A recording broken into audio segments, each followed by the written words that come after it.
রাজ্যের সুনামধন্য শিক্ষক পরেশ চক্রবর্তী আজ শেষবারের মতো ওনার নিঃশ্বাস ত্যাগ করলেন।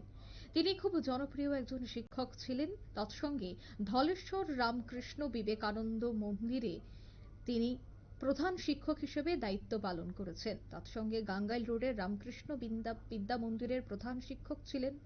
রানীর খামার রামকৃষ্ণ আশ্রমের প্রতিষ্ঠাতা ছিলেন পরেশ চক্রবর্তী। যথেষ্ট সুনামধন্য শিক্ষক তিনি। কিছুদিন আগেই তিনি রানীর খামার রামকৃষ্ণ আশ্রমে অগ্নিদগ্ধ হন। তারপরে উনাকে জিবি হাসপাতালে নিয়ে যাওয়া হয়। মৃত্যুর সাথে পাঞ্জা লড়ছিলেন তিনি। আজ সকালেই শেষবারের মতো উনি নিঃশ্বাস ত্যাগ করেছেন। উনার মৃত্যুতে গভীর শোকাহত উনার ছাত্রছাত্রীরা। শেষবারের মতো উনাকে শ্রদ্ধা জানাতে প্রচুর সংখ্যক ছাত্রছাত্রীরা আজ ভিড় জমিয়েছে। আজ দেখা গেছে অসংখ্য বাইক মিছিল করে উনার ছাত্ররা উনার মরদেহ নিয়ে আসে বিদ্যালয়ে। প্রথমেই নিয়ে যাওয়া হয় ধলেশ্বর রামকৃষ্ণ বিবেকানন্দ মন্দিরে। সেখানে শ্রদ্ধা জানায় বিদ্যালয়ের শিক্ষক শিক্ষার্থী, তৎসঙ্গে ছাত্রছাত্রীরা। তারপর নিয়ে আসা হয় গাঙ্গাইল রোডের রামকৃষ্ণ বিদ্যা মন্দিরে এবং সেখানেও ওনাকে যথাযোগ্য মর্যাদায় শ্রদ্ধা জ্ঞাপন করা হয়। অসংখ্য মানুষের প্রাণের মানুষ ছিলেন তিনি। স্বর্গীয় পরেশ চক্রবর্তীর শেষ যাত্রায় সামিল হয়েছেন শিক্ষক থেকে শুরু করে প্রাক্তন ছাত্রছাত্রীরা।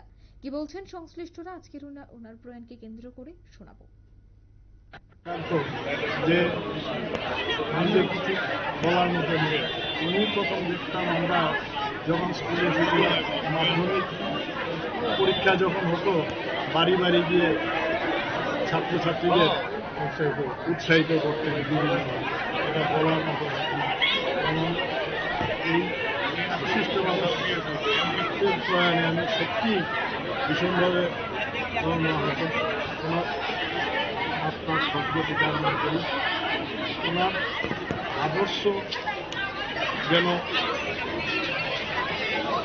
নিয়ে যে আদর্শ আমাদের সামনে তুলে ধরেছিলেন, সেটাকে যাতে আমরা যে ছাত্রছাত্রীরা বা শিক্ষক বলবেন ব্যক্তিত্বকে হারিয়ে আপনার কিরকম কি আমরা হারিয়েছি? পরেশদা প্রকৃতপক্ষে জাতীয় শিক্ষকই ছিলেন না, তিনি ছিলেন অসংখ্য মানুষের মনের মানুষ।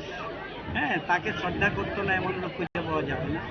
তিনি কাউকে ভালোবাসতেন না এমনও খুঁজে পাওয়া যাবে না। তার ব্যবহার, তার শিক্ষা, তার সংস্কৃতি মানুষকে এতটাই মুগ্ধ করেছে যে এই আজকে আমরা দেখতে পাচ্ছি সব যাত্রায় অসংখ্য লোক। আমরা 3টা স্পটে যাব, খবর পেয়েছি 3টা স্পটেই কিন্তু অসংখ্য লোক অপেক্ষা করছে এবং যারা রিটায়ার করে গেছে প্রায়।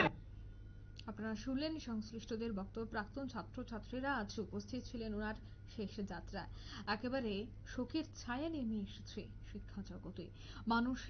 অসংখ্য মানুষের প্রাণের মানুষ হিসেবে পরিচিত ছিলেন পরেশ চক্রবর্তী। ওনার প্রয়াণে গভীর শোকাহত প্রত্যেকেই। নিয়ে নিচ্ছে ছোট্ট একটি বিজ্ঞাপন বিরতি, সঙ্গে থাকুন।